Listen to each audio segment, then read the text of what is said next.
back. One and all, welcome back to Dev Day, DevOps, and CyberWise Europe 2024. That's right, the very place you need to be if you want to hear about anything AI development or security related. And you know what? The beautiful thing is we are broadcasting online around the world right now, which means I know we are getting everyone in those communities finger on the pulse tuning in from different countries all around the world. And over the next few days, we are ready to tap your brain in and download all that knowledge. That's right. Because over the next 4 days, we are going to have, I believe it's over 100 different talks, got over 100 hours of content for you guys to sink your teeth into. Now, I know you're already thinking, well, 100 hours of content. What's going on there? Who are you even to begin with? I'm Darren Elmy. I'm going to be your host through this all for the first 2 days on this channel. And although you may now be panicking and be thinking, oh my God, all that content, what am I going to do? How am I going to watch it all? Help me out, Darren. Don't worry, got you covered. These will be recorded, they will be downloadable, you will be able to view them later, but I definitely recommend across the course of the days that you engage as much as possible. But before we get to the engaging, I do need to thank our sponsors, and we have quite a few of them, which just proves that we are the place to be because everyone wants a piece of the action. Our bronze sponsor, of course, is Svitler Europe for this event. We've got platinum sponsor being Progress Software, and we've got a bunch of golden sponsors coming in. We've got Swedbank, Cloud AMQP, Dev Experts, So Cyber, Revolut, and our in-kind sponsors are going to be Battery and Telia. Thank you to all of them, because without them, these type of events could not happen. We couldn't bring all this knowledge to you. Now, I did mention that there's a bunch of different talks going on, and your brain is like, okay, it's one thing I can download them, but what if I want to watch them all? What if I'm a psycho who likes to watch all 7 of these stages at once? That's right, there are 7 going on. This is just the primary stage, but after our opening talk, you will have 7 different channels to choose from for the first 2 days, I believe it is. Also, make sure you take advantage of this opportunity, right? Like, it's not just an opportunity to engage with these, to make sure you're asking questions to our very knowledgeable speakers in the moment. You'll be able to reach out to them later, and just always look at these as networking opportunities to talk to other people around the world. So, with that in mind, I don't want to eat into too much of her time because, I'm just going to say it. She's quite the chatterbox and quite the knowledgeable person. I've got someone waiting behind the scenes, our keynote speaker to open day number 1 here. It is, of course, Lisette Sutherland. She's the director of Collaboration Superpowers. She also hosts a regular podcast where she interviews a bunch of different industry experts remotely across the world. I can guarantee you she's good at the job because she's basically been, in a way, podcasting me behind the scenes, and she is phenomenal to speak to. So I am not going to rob you of that pleasure anymore. It's time to welcome Lisette Sutherland to the stage to open day number 1 to talk to us about becoming a connected hybrid leader. Thank you so much, Darren. That was amazing. Wow, what an intro. And thanks to everybody here. Thank you for spending your time with me here today. I really appreciate it. Before we get started, I want to let you know that all of the templates and the resources that I'm going to be talking about in today's talk, you can download them in the Super Kit. If you go to collaborationsuperpowers.com/superkit, you can download everything I'm going to be talking about today. And if you download it during this talk, I'm going to pick 3 people at the end to send packs of these virtual meeting cards to. Yes, in the mail. So if you go ahead and download that, I'll send you 3 people a pack of cards. I'm going to be doing Q&A throughout, so we're going to stop a few times just to talk and make this a little more interactive and try to make this more of a networking event. So it's not just me talking to you, that we're all talking to each other. And I know that as developers and leaders, you all are no strangers to remote work, right? You know its benefits. We all love the freedom, we all love the flexibility, and we all love the ability to work with our teams and lead our teams from anywhere. However, there are still challenges that we need to address, those challenges of maintaining strong relationships and team dynamics. So in this talk, we are going to cover how to be a connected hybrid leader. I know that the return to office mandates are rising, right? Leaders are saying that productivity is down, people are disappearing, and company culture is suffering. And in fact, if you look at the statistics over the entire world, most people, 50% of us, want to be hybrid with about 2 to 3 days in the office. That's sort of the majority. 30% of us want to be fully remote, and 20% of us want to be back in the office again full time. Now, people don't mind going back to the office if there's a good reason. And the number one deterrent for not going back is the commute. We all hated the commute before the pandemic, and now that the pandemic's over, we still hate the commute, if not more. And also, we don't want to go back to offices like my friend Abe here, where we're going back to an office that is mostly empty and we're sitting at an inferior workstation to what we have at home, and we're on calls with our colleagues all day, right? Nobody wants to do that. So people don't mind going back to the office if there is a good reason. And what we know is that the future of work is flexible. However, we can't just do what we want, otherwise, it's chaos. So, what we know is that the future of work is both flexible and deliberate because teams that collaborate intentionally are the ones that have superpowers. And I thought it would be fun to start out this talk by taking a tour of offices over time just to see how things have changed. And I'd like to start us out in the 1970s.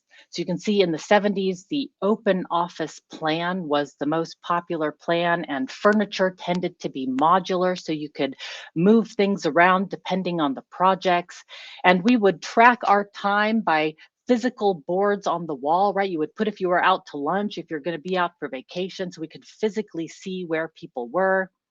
In the 1980s, we start to get into the punch cards where you punch in and you punch out and you're paid for exactly the minutes that you worked. And we see the rise of the cubicle. So in the 80s, you start to see more cubicles popping up. And if you were really lucky, you got a cubicle with high walls, right? Just to have some sort of semblance of privacy. Now, this is me in my cubicle in the 1990s. I worked for an engineering firm in my past life. I was a hydrologist working on hazardous waste sites. And what I remember in my cubicle was that there was a secretary that was hired whose primary job it was to route calls to individual desks all day. Right, Pete, this is before cell phones. So people would call into the company and ask for a person, and that secretary's job would be to route that call to my desk or somebody else's desk. So that's what I remember about those times. And we used to, if you had a really important message, you would print it out and you would put it in one of these interdepartmental mail envelopes, right? And you would pass it to the next person and they would sign it when they've read it, and they would pass it on to the next person, either in the hall or maybe in one of these mail room cubicle things. And what's really interesting is, to this day, in every talk that I give, probably somebody here, you'll put it in the chat. I can't read the chats, by the way, but use it for yourselves. There are companies still using these to this day. And then we get to the 2000s, and the open office plan makes a comeback again. And to this day, about 80% of offices in the United States are open office plans. At the same time, we start to see the rise of online social media, right? We've got LiveJournal starting in 1999, MySpace in 2003, Friendster also in 2003, and Facebook 2004. And we also see the rise of cloud-based project management software, right? With Basecamp and Zoho projects coming out, and Trello in 2011. And so people are starting to work a little bit more online. And in the 2010s, we start to see a little bit of a split. We see one split going towards making offices hipper and cool to try to attract the younger generations to work on this new technology. And we start to see the rise of digital nomads and online working because of the capability that all of these online programs were giving us. And then 2020 hits, right? And the great work from home experiment begins. And what we see is that the companies that had remote first processes in place made a seamless transition during the pandemic to working from home. And the other thing that we started to realize is working from home during a pandemic is not the same thing as proper remote work, right? This is not the ideal situation for getting something done. So now we're sort of in this mindset shift where we're going from the mindset of being office first, where the office was the primary place that we went to get our work done. And we're moving now towards a flexible first environment where the office becomes one of many places that we go to get our work done.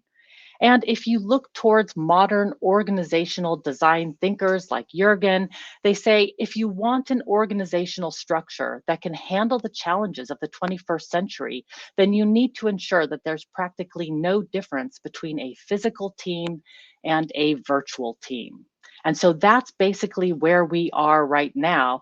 And I want to spend the rest of the time of this talk talking to leaders who are saying that productivity is down, people are disappearing, and that company culture is suffering so that we can address these issues head on. We are going to start by talking about personal productivity. And it turns out that everybody has their own version of productivity, and we are all experts of our own productivity. And I'd like to just start the discussion by asking you, what does your ideal day look like? If you could design an ideal day, how would you do that? Go ahead and write it in the chat and share it with others if you don't mind, of just what does an ideal day look like for you? For me, my ideal day starts with my neighbor cat Hugo coming over. He's one of these dog cats, so he comes over for a coffee and then we go for a little walk around the neighborhood. And then I come back and I do a few hours of focused work. In the afternoons, I either go running or swimming or biking, depending on the weather. And then I come back and do another few hours of focused work. And in the evenings, I have my evenings free.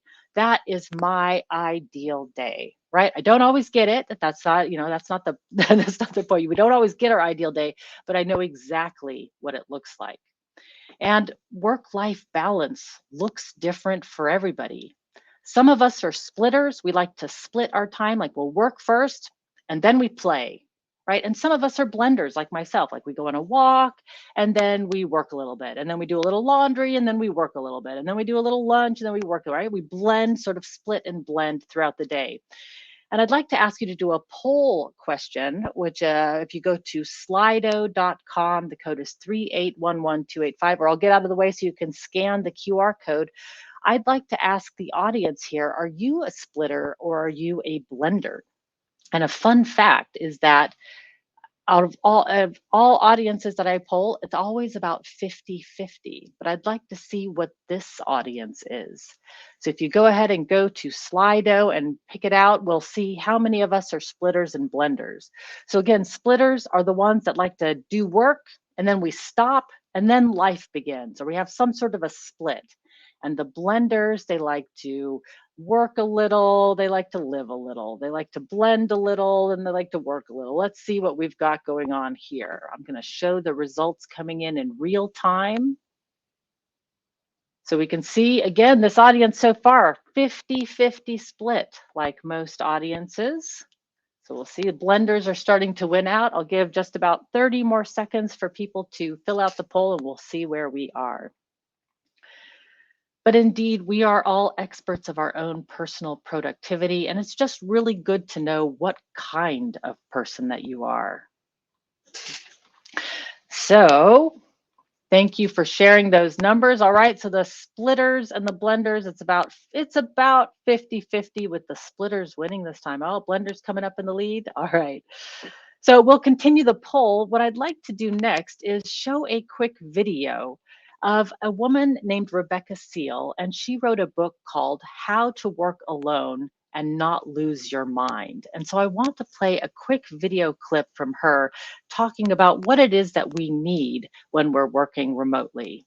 So Darren, I don't know if you could please cue up that first video with Rebecca, and we will almost the least important bit of it. I'm going to start it over again. Here we go. You have to figure out what are the things that pump up your work tire. You know, not just the work that you do. In fact, that's almost the least important bit of it.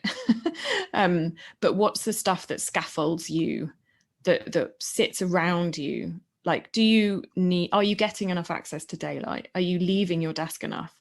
Are you taking enough breaks? Are you being the worst boss of yourself you could possibly be? You know, are you saying, as the boss of your tiny company of one, and this is true even if you're a remote worker with an actual boss, when you work by yourself, you're the only one looking. Are you being really mean in a way that you wouldn't accept from a real human? Are you, for example, saying to yourself, you may only have a lunch break, which is 4 minutes long and consists of you eating some dry cheese directly from the fridge while doom scrolling on Twitter? Then you must return to your desk and expect yourself to do work. Like, is that, if you wouldn't accept that if somebody in real life said that to you, but are you doing that to yourself?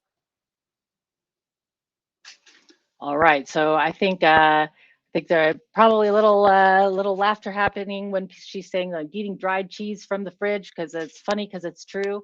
So one of the things that we know about our personal productivity is that we all have to take charge. And one of the things that's become popular since the pandemic is the creation of personal user manuals.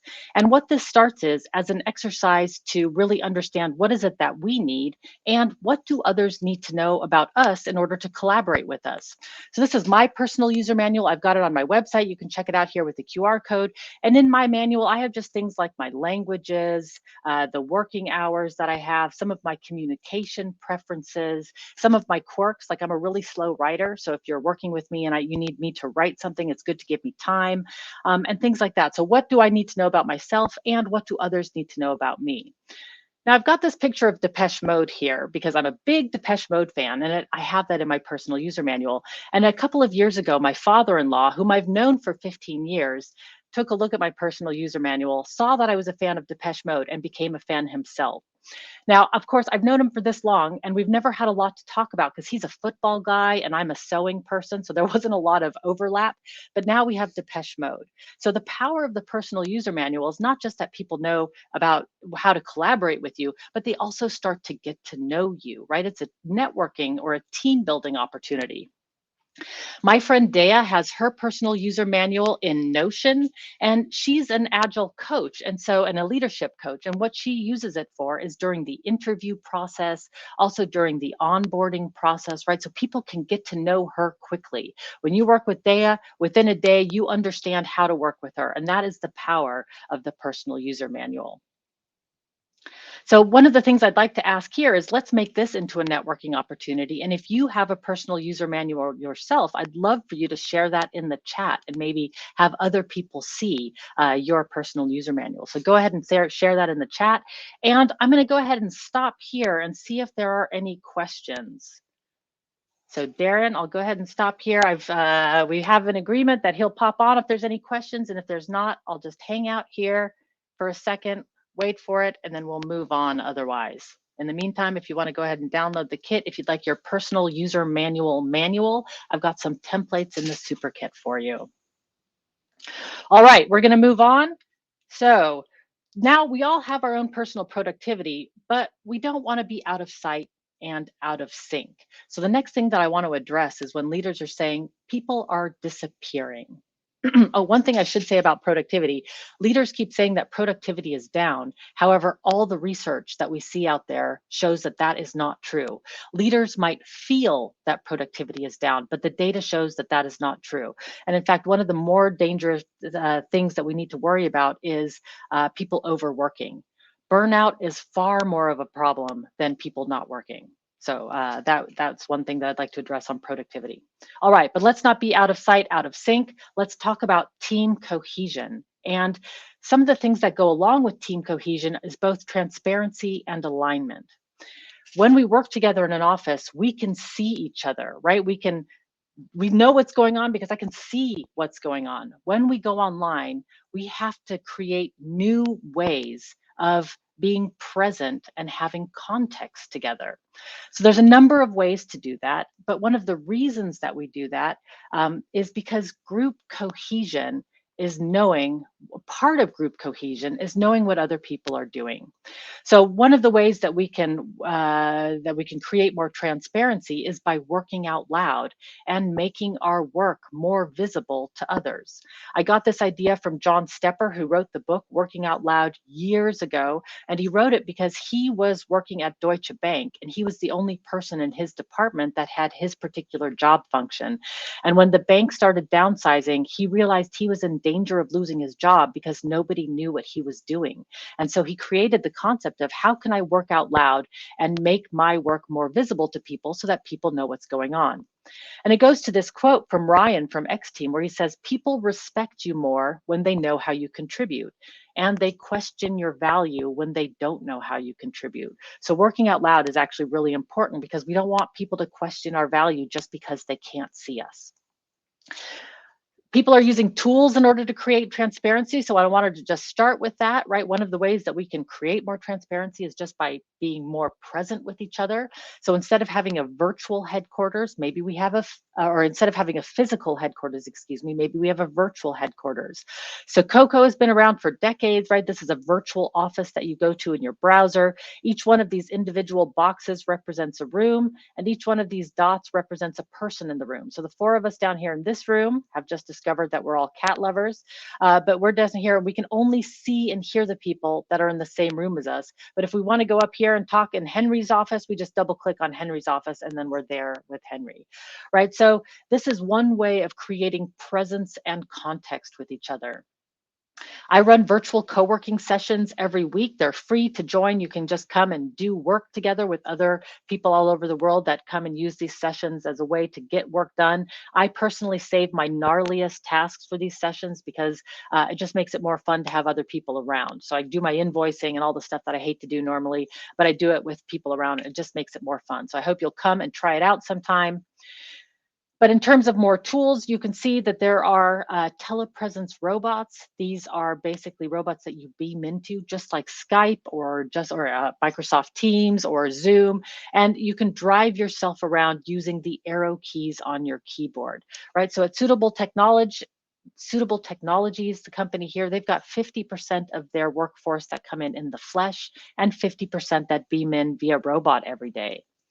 And of course, you've got virtual reality software, right? If you're not playing around with virtual reality or augmented reality, they're definitely missing out. Meet in VR is some of my favorite software where you just put on the headset and within moments you are in a room floating above space in an office room with your colleagues. It's spatial, so you know who's talking to the right or to the left of you.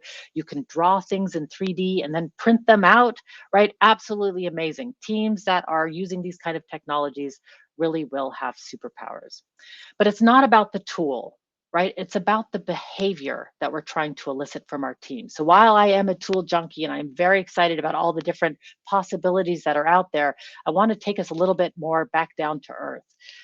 Last year, I had the opportunity to interview astronaut Paul Richards, and I wanted to talk to an astronaut because I wanted to understand how do they think about remote work from space, right? Because they are dealing with different time zones and all kinds of issues from space. And what Paul said was astronauts train to have the right information at the right place at the right time. And that is exactly true for what we need for remote teams, right? I've been saying this whole time that teams that collaborate intentionally are the ones that have superpowers.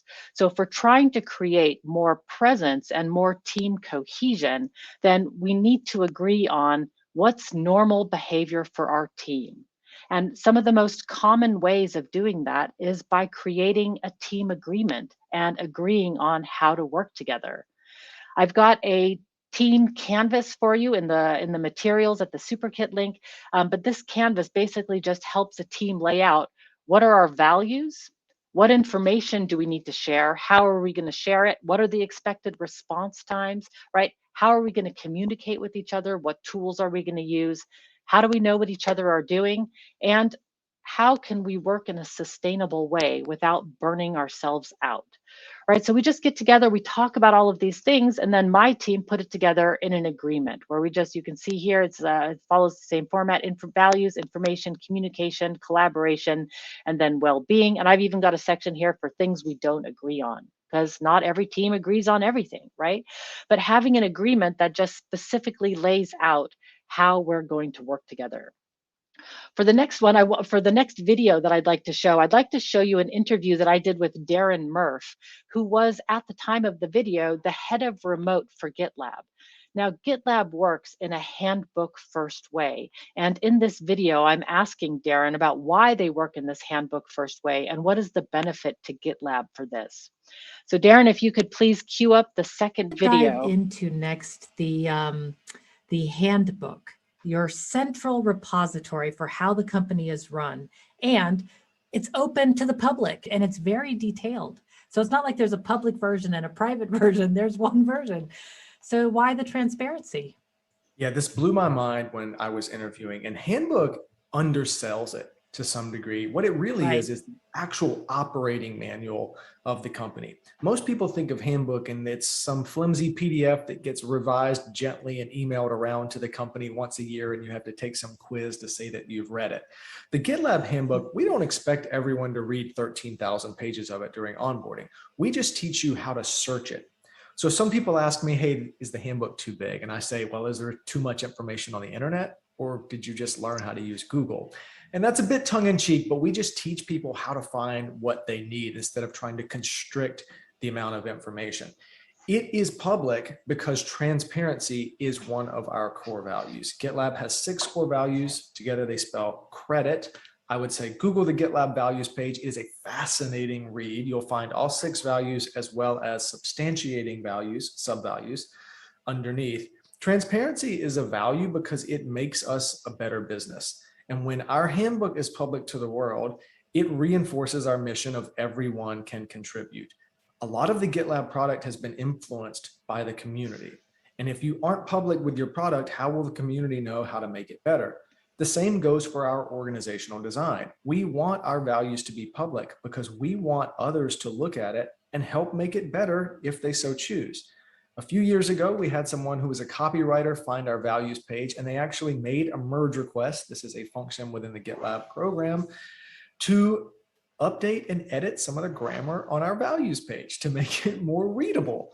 That is exactly the type of behavior that we want to instill. And the values page in particular is always evolving. In 2020 alone, we had almost 100 iterations to the company values page. And so I say the word values, but in practice, these are the actual tangible ways that we treat each other and the behaviors that we want to encourage across the team as well as outside of it. So I love how Darren puts that. They use their handbook as a way to embody their culture. So again, another way of creating presence and context in the online environment or the hybrid environment.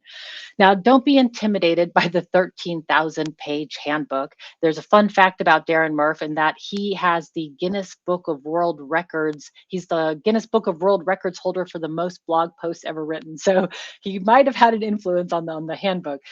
But it can be something as simple as a Miro board. This is a Scrum team, and they use a Miro board as their team agreement. They just have, and they review this weekly. So this is both their team agreement and their workflow. It makes sense to them, and it works for them. So there is no one right way of creating a team agreement. It's really about what is going to work for your team. And one thing I should say about team agreements is if you create an agreement and then you never look at it again, it's not an agreement. It's a kickoff document, which is fine, also very important, but it's not a living team agreement. Those are different things. Now, another example of an agreement that I just wanted to show comes from Allie Green, whom I've interviewed a couple of years ago. And Allie is a digital nomad, and all of her colleagues are digital nomads. So their team agreement is that they agree to meet every Monday to talk about how they're going to collaborate for the week. Right? So a very different kind of way. Now, I would like to ask you here, let's just get an idea in the audience of who here has a personal user manual and a team agreement in place. What percentage of us have something in place? So I'd like you to go back to Slido if you don't mind, and let's just see who has a personal user manual and who doesn't. The results might surprise you. So if you go ahead and go to Slido again or scan this QR code, it should take you to the poll question. And if you want to just fill out, do you have a personal user manual or a team agreement, or do you not have one? They all come in very different forms. I'm going to go ahead and show the results in real time here. So I'll put it here and I'll keep talking. So far, the vast majority, although we don't have a lot of results in, the vast majority are saying that we don't have personal user manuals or team agreements in place. Not a surprise. I will say, when I do these polls all over the world, that I would say 90% of teams don't have any sort of team agreement in place. And for me, I'll just say this is quite low-hanging fruit. Right? Having an agreement in place takes away a lot of the misunderstandings that are happening on a team. So it just kind of evens things out. I will say when I first started working together with my colleague Tahira, she answers emails instantly. I don't know how she does it. All day long, she can answer emails in an instant. I do mine twice a day. And when we first started working together, I was driving her crazy because I was happy I was getting instant answers, but she would have to wait until I was in my inbox again. These are the kind of things that team agreements are great for. So, all right, we're going to see here, most people don't have a personal user manual or a team agreement in place. Like I said before, low hanging fruit, great place to start. And if you go to the Super Kit link, you can find facilitator guides and templates for all of this. So I've said that the team agreement can help with alignment, but there's one other thing that the team agreement can help with, and that is information overload. We're all suffering from it, right? Messages from all over the place. And in a recent survey, one of the things that they found was that most of us have about 7 work applications sending us notifications at any given time. Those are just work applications. And the majority of us are replying to those notifications outside of our own designated working hours. These are the hours that we have set for ourselves. And we're finding it difficult to switch off because we're preoccupied with thinking about what we're needing to do because we keep getting all of these notifications, right? All of this back and forth with the WhatsApps and the Slacks and the Teams, and it's going back and forth all the time. And the statistics say that we check our inboxes about once every 6 minutes and our instant messaging systems about once per minute, right? And in fact, it says that all of this back and forth messaging forms a kind of virtual office with each other, right? That's how we know that people are online and working, is because they're responding to our messages. Cal Newport has come up with a term for this kind of collaboration in his latest book, A World Without Email, and he calls this phenomenon the hyperactive hive mind. And it's a way of collaborating made possible by all of these apps and notifications, but it is not necessarily the best way to collaborate, right? Most of us are knowledge workers, and we need time for deep, focused, concentrated work. And this constant checking of our inbox and going back to work and checking our messages and going back to work is not giving us the focused time that most of us need. So one of the things that he says is that this information overload, it's not going to slow down, right? And instead of trying to keep up, which is impossible anyway, we need to change how we work. We've tried the flags, we've tried the filters, we've got the priorities, right? We've got it all, and it is not helping. So instead of trying to keep up, we have to change how work flows. And one of the things that we can do is create one source of truth for what's happening. I worked with a small team. They had about 5 people on the team, but they had 20, 25 different projects at any given time. And they were constantly meeting and emailing each other about the status of projects. And in fact, at one point they decided, let's create a Trello board and we'll create a one source of truth dashboard so that if anybody needs to know what's happening on the project, we just go to the dashboard, right? What we're doing is we're moving people to the work so that we can share collective responsibility until the work is done. Now, you all are professional developers. I know that you know all of this, but it's also good to just remind ourselves that information overload doesn't have to be the natural state of things. We can do something about it. And in fact, there are other tools out there. IOBEA is one of my favorites, basically allowing every team to have their own board in any way that they see fit, but each board can connect to each other. So if you are leading this organization, you can see everything at a bird's eye view, or you can zoom in on any one particular team. Now, for the last video that I want to play for you today, I want to play a short conversation between Matt Mullenweg, who is the CEO of Automatic, the company that created WordPress, and a conversation with him and Seth Godin, talking about how WordPress eliminated email almost 15 years ago. And they found a new way of working that doesn't require so much back and forth messaging with each other. So Darren, if you don't mind queuing up this third video, we'll play a conversation with Matt. Oh and yeah, so Seth. we actually eliminated email basically at the company like 14 years ago. So I get almost no internal emails. Yeah, I see lots of downsides of email. For example, like when someone leaves an organization, how much knowledge is lost in their inbox, which is kind of gone. All the collective decision making conversations. And what truly needs to be private. So what we created, essentially building on WordPress, we built this thing called P2, which is an internal blogging system. You could almost think of it like an internal Twitter or Facebook or like a Yammer or one of these other things. So you can use it for project management, collaboration. But every decision in the company is these blog threads where they have comments that are threaded. People can embed videos or looms or YouTubes or maps or whatever is useful to move the conversation along. And we've been doing this so long that it's kind of like an organizational blockchain. So it's like a record of every single conversation and decision that's ever been made in the company. So how often do you come across something like we're looking at a product we haven't looked at in a few years? We're like, why is this rigid blue? Like, there's probably a good reason. And if you're, Right. you know, because companies have so much organizational, like goldfish going around and forgetting everything. Like they just reinvent the same problems over and over again, particularly in software where there's a strong incentive to like rewrite things. You recreate bugs or you lose some of what worked about the old thing. So we're able to look back and say, okay, let's find exactly where it was decided that this widget would be blue. Right. And perfect. Like we can now tell, and we can use that wisdom and intelligence to iterate on the next.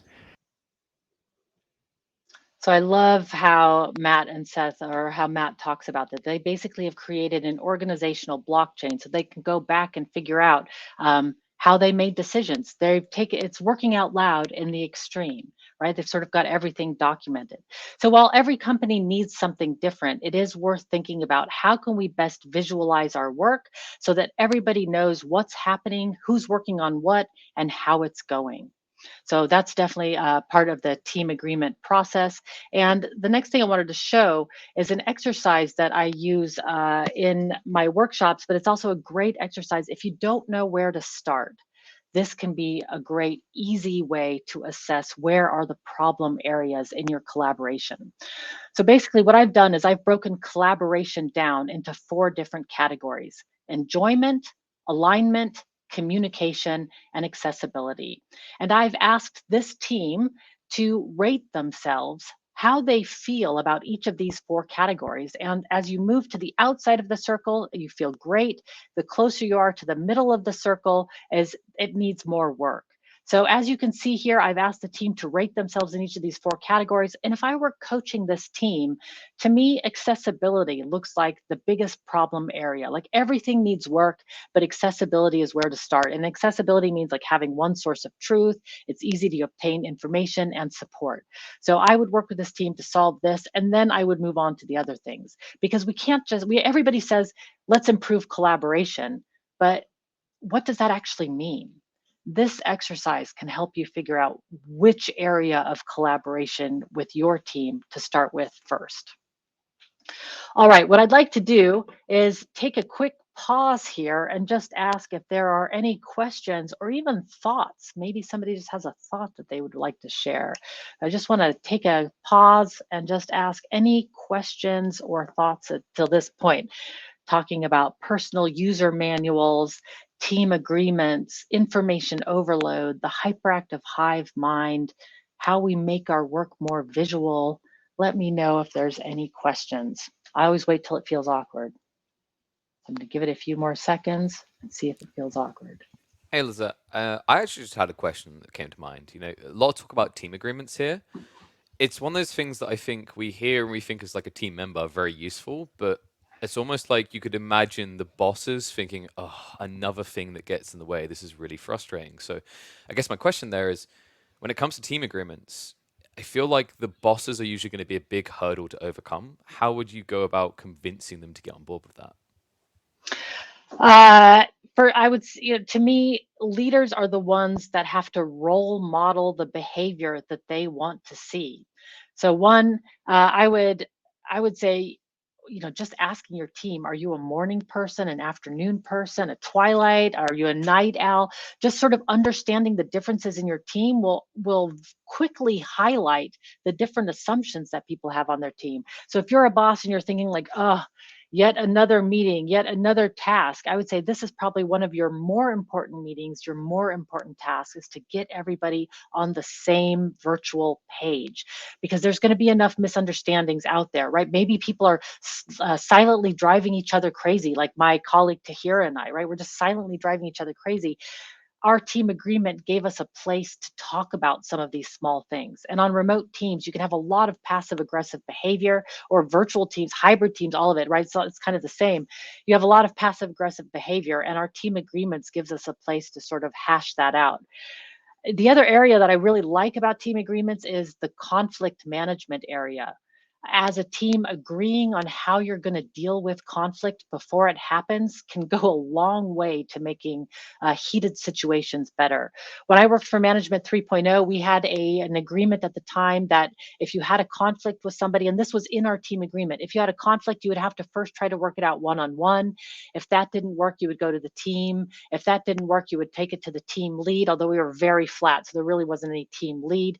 And at one point, we even had it so that if that didn't work, we had to get an outside facilitator to come in and help us guide the conversation. Now, that was all pre-planned. So it was sort of just, nobody in the heat of the moment, it's hard to make good decisions, right? And so we pre-planned it out. So team agreements as a leader, if you don't have one yet, I promise you it will go a long way. It doesn't have to take a long time. It doesn't have to be heavy duty. You don't have to write 13,000 pages, but just having the conversation with your team will really go a long way of taking out all those misunderstandings. So thanks for asking that question, Darren. If there's another one, let me know. Otherwise, we're going to move on. We're sort of hitting towards the end. All right. I'm going to take that as moving on, but we can always go back. I want to end by talking about company culture. A big word, again, like collaboration. What does that actually mean? So I've defined culture as how we behave when the boss isn't looking. Right? So you can kind of think of sort of the standard cultures, like do we have a culture of fairness or do we have a culture of corruption? Right? Do we have a culture of transparency or do we have a culture of blame?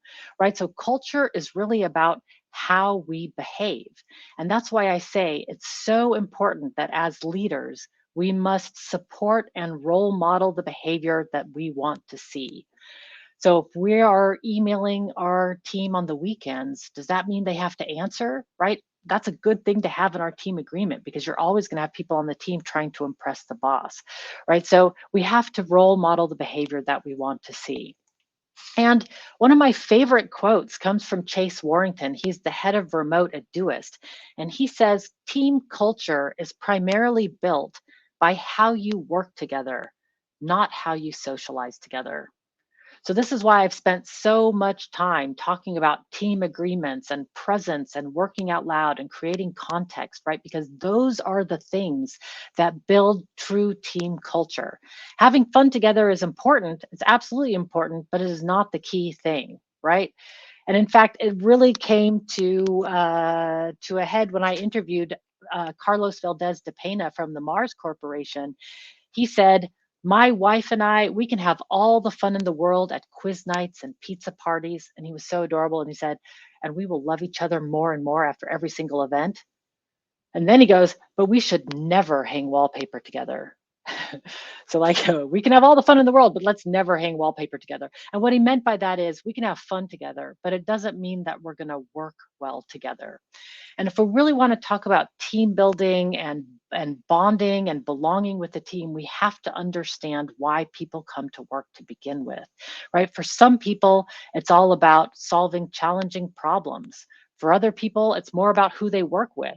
And for some, it's just a job, right? So it's important to understand why people are there so that we can build then the environment that they need in order to thrive, because you're going to motivate the person who's there to solve challenging problems and the person for whom it's just a job in very different ways.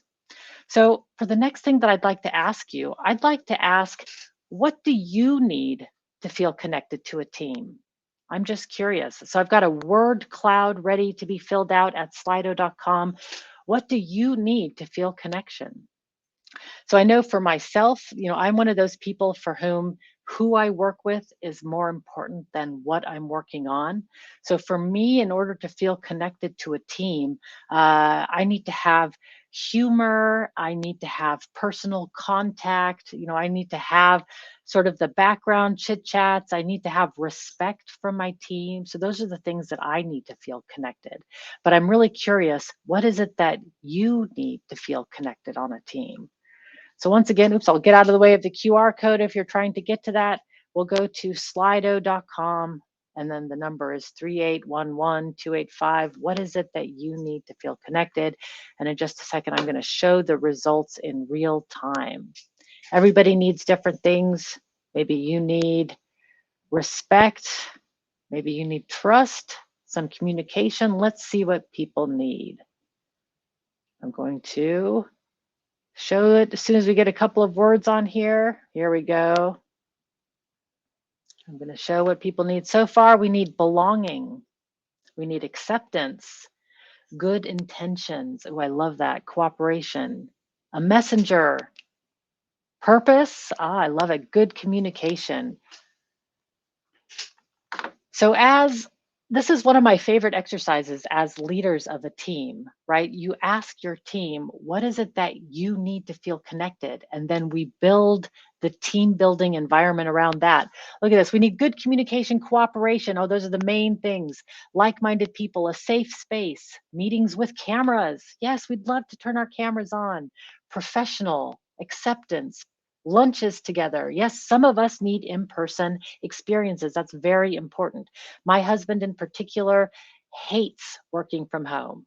Hates. We have very interesting conversations. He basically went out and got a job recently that requires him to go to the office because he likes it so much. I love it. Honesty, alignment. Somebody needs nothing. They need nothing to feel connected, right? Some of us don't need team building. I've actually found that in some of my interviews that team building exists on a scale. Some of us need beer. Drinks are always fun, right? Meetings, messenger, humor, championship. Love it, love it, love it, love it. I don't see money on that list anywhere. I didn't see pizza parties on that list anywhere or quiz nights, right? So some of the focus here, I should actually, let me just keep this here in the background while I talk about, some of the focus on team building is often misplaced, right? These are the things that we can focus on leaders to feel connection on our team. I love, this is the best word cloud. Now I've done this word cloud a number of times. I want to show you what other people have said. You're going to recognize some of the same words, right? Common goals, transparency, psychological safety. This came from a workshop that I did a couple of weeks ago, right? Shared humor, honesty. Here's another one. This came from a workshop over a year ago. Reliability, trust, laughing and jokes, face-to-face interaction. That comes in too, right? Sharing the same goals. Here's another one that I did from a conference. Common language, safety, a place to be heard. You'll notice the theme here. This is what people need to feel connected on the team. So stop focusing on the pizza party so much. Connection happens when we pay attention to each other. And in this flexible first way of working, the challenge is finding ways to pay attention to each other. Personal user manual is a great way of starting that conversation, of course. Team building, icebreakers are a fun way. But one of my favorite ways of paying attention to each other is through gratitude. And that is a super easy way to increase morale, but also to increase team building, is just by showing gratitude for a job well done. My friend Abe sent this email to a Slack group that he and I and a few other friends share. And he said to me, check out this email I got. It made my day. And it's just an email from a colleague of his, Nikki, saying, hey, Abe, just wanted to send you a quick note to say thanks for all your support on this project. You've been the voice of reason several times along the way, and there have been several, thank goodness for Abe Slacks between Deb and I. Not only did Abe print this email out, hang it on his wall he was so excited that he got this, but he also shared it with his friends, right? Just a quick email to say thank you made a huge impact. So as leaders, if you are looking for ways to increase team morale, showing appreciation and gratitude for jobs well done is an easy, easy place to start. When I worked for Management 3.0, we implemented the merit money system. I can definitely recommend it. It has nothing to do with money. The way that it works is that every month, everybody gets a certain amount of points. And the only rule is you can't keep the points for yourself. You have to give it to other people and you have to say why. So I'd say like 20 points to Darren for being the most amazing host, right? And 20 points for Lydia for being online, and 10 points for Daria for sending me an 8 a.m. greeting this morning, right? So I can give out these points and it shows people what I appreciate about them. The other thing that it does is it forms a 360-degree peer-to-peer continuous improvement system. So our colleagues learn, or we learn what our colleagues like about working with us through systems like this. Now, you don't have to do merit money, but having some sort of a regular feedback system in place is really good. And a feedback system that focuses on appreciation is even better. So just to wrap things up, I wanted to mention that we know the future of work is flexible, right? We are not going back to work like it was before the pandemic. The toothpaste is out of the tube, right? The train has left the station, or the cheese has been moved, if you've read that book, right? We can't go back to the way that it was before. One is the world of work has fundamentally changed, and most people don't want to go back 100% to the way that it was before. But we can't all do what we want. So the future of work is both flexible and deliberate, because teams that work intentionally are the ones that have superpowers. And sadly, there's no one right way. I wish there were. I would have sold that silver bullet formula like crazy during the pandemic. But what works for one team is not necessarily going to work for another. So the idea is to experiment and figure out what works best for you. But when we get it right, the payoff is huge, right? We as individuals get the freedom to design our days around the things that we love the most. And our companies get a stronger and more connected workforce that is not dependent on locations. So while we see that the return to office mandates are rising and leaders are saying that productivity is down, people are disappearing, and company culture is suffering, we know that the answer to how to rock in a flexible first workplace is, one, getting clear on our own productivity and communicating to others what we need in order to collaborate well, creating team cohesion by working out loud, creating agreements, having one source of truth, right, making our work more visible to each other, and creating company culture by being deliberate about team building and building the team that our team needs, right? Through our beautiful word cloud of needs here that our teams need. So what they need in order to feel connected on a team. And just to end this out, so that this is how you rock in a flexible first workplace, right? You want to have more personal productivity, better team cohesion, and a deliberate company culture, so that if you do go back to the office, you don't go backwards in time. I want to thank you all so much for your engaged attention this morning. I know it's tough to sit through a long online presentation, so I appreciate you being here with me. And to end, I'm going to ask Darren to come back on to see if there's any questions, and I'm going to announce the 3 winners of the super cards. So I'll go ahead and send you these cards in the mail. Now, one card that I want to tell people about when you get is this Gelmo card.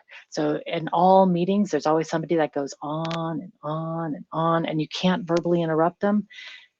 If you don't know what I'm talking about, it's probably you, right? So this Gelmo card can be used to just say like, okay, it stands for good enough, let's move on. So this is one of those cards. All right, so with that, that's your last facilitation tip. Let's see if there's any questions. All right, thank you, Lisette. Yes, guys, if you do have any questions, remember, just click the Q&A tab, and then you can type out your questions, and I will ask them across to Lisette. Great talk there, Lisette. Really informative stuff there. There's some interesting takeaways, I think. One of the big things right near the end that kind of spoke to me is that whole idea of like the gratification emails. I was thinking about this because recently, let's go sound a little bit pathetic. I even do it myself now. I'm like, yeah, good job, right? And it kind of really hit me a few events back when there was a guy on the team that he would walk around like, good job, team, good job, good job. And you're like, oh boy, I feel great. And it really made me realize, it's kind of weird. It's such a simple thing, but I feel like we never do it, right? Like, can you have you ever been able to kind of like, dissect why it is that even when we think and identify that someone does good work, we never seem to voice it in these environments? It's not even just the virtual environment that is challenging. When I worked in the office and managed my first project, this was 25 years ago. At the end of the project, I bought everybody a plant to say thank you. And I was trying to green up the cubicles because it was so boring, like these old gray drab cubicles. So I thought, I'll buy everybody plants. I'll get plants, and everybody gets a thank you gift. The thing that I learned from that was some of those people that was the first time in over 10 years that they had ever received a thank you gift on any projects that they had worked on. So this is an ongoing problem throughout the decades of we don't show appreciation enough. And it's not because of any sort of malice, but it's just overlooked because everybody's working really hard. But if you're a leader in an organization, building in appreciation loops is incredibly important, is one of the easy things that you can do for team morale. So I think it just gets overlooked, and especially when we're online, it gets especially overlooked. But it's not native to online. It's also in person. It's easy to overlook people in general. So this is where I think leaders can focus easily and get a lot of bang for their buck here. Yeah, I think it's like that classic one that comes to mind is the good old employee of the month type schemes, right? That almost have come, I think, like cringeworthy. A lot of people's eyes like, oh, why even do that anymore? But when you think about it, it's almost like people do still care, but in a similar lieu, they don't voice that care anymore, right?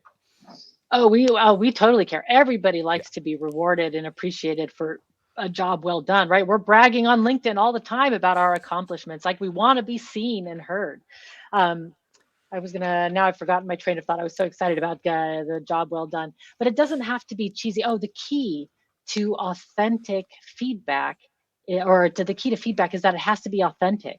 So I think these employee of the month things, it's just like, oh, we've got to pick one employee of the month. So it's kind of this automatic thing. But if it comes spontaneous, I think you spark a lot of joy. That's fair. I think like to give it a different look, with Activision Blizzard recently, like a lot of things came out around how one of the big kind of head honchos, one of the key minds behind the company, he quit because he was being told by higher ups that he basically had to say who was doing a bad job, and he was saying, well, no, everyone's doing a good job. Like, there's no one underperforming, but they were like, we require to know who is the underperformer of these people, because they wanted to basically chop people off. And I think that's like the opposite, the polar opposite of that kind of experience, where it's like, once again, you're forcing these cheesy non-starters that don't really matter, right? Instead of just being like, okay, something good happened, you're trying to put, I guess, a measurement on it that doesn't seem genuinely quantifiable. Exactly. And I think back to the authenticity, like the key to good appreciation is that it has to be authentic, so people can see right through it. And as an American, I know, like, we try to put our enthusiastic smiles on it, but if it's not authentic, people can see right through me. So we have a question come through from Andrea Jensen. They asked something a little bit similar to what I was talking about earlier, this whole idea of getting higher management to buy into the idea of team agreements. I think, in lieu of that, because we've kind of talked about it a bit, maybe a different way of going with this is to ask of some examples that you've heard of or have been involved in, that successfully got management to buy in, a method that you managed to use to get them on board. I hate to recommend this method, but one of the things that I see commonly is just usurping the leader and just doing it as a team anyway.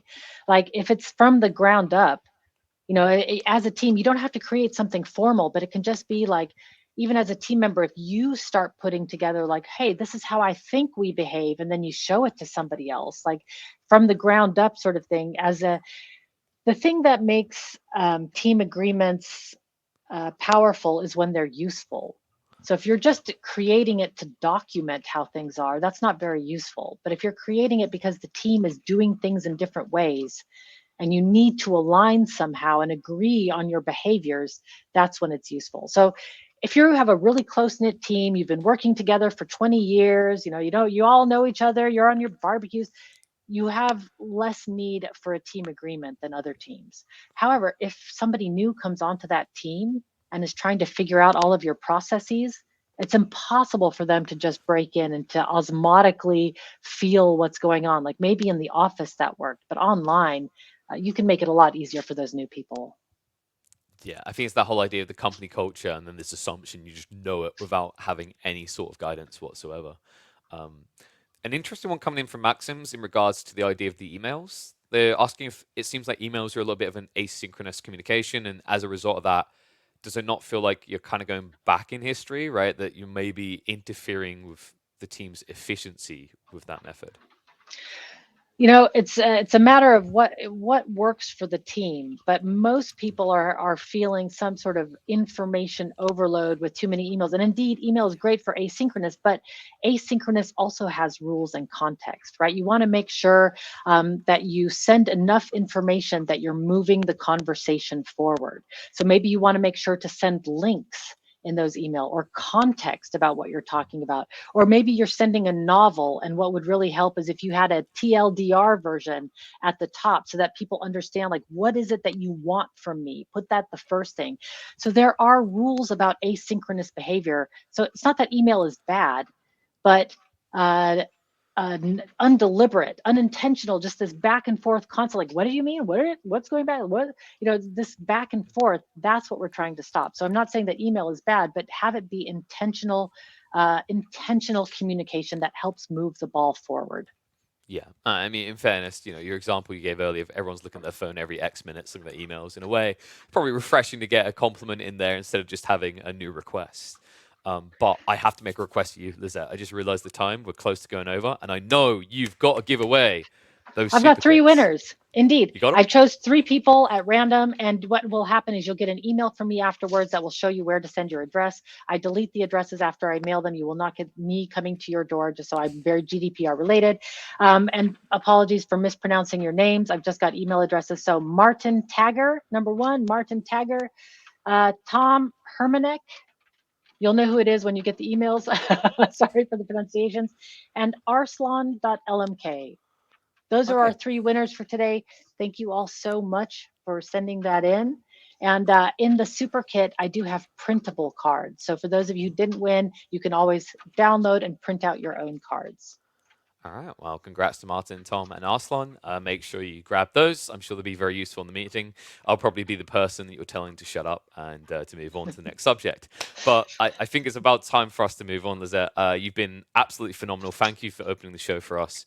But I think I'll let you get on the day, and we'll look to get on with the show. All right. Have fun, everybody. I'll see you online. Thanks, Lisette. Okay, guys, so very short break. We are going to be blitzing through this. In about 5 minutes' time, we should have our next speaker on this channel. Remember, all the other stages are also active now. So, if the next talk doesn't quite tickle your fancy, you've got, I believe it's 6 other stages, virtual stages to choose from right now. So have a look, have a ganders on the Pine app, decide what tickles your fancy. Hopefully it's here, and I'll see you all in just a few minutes.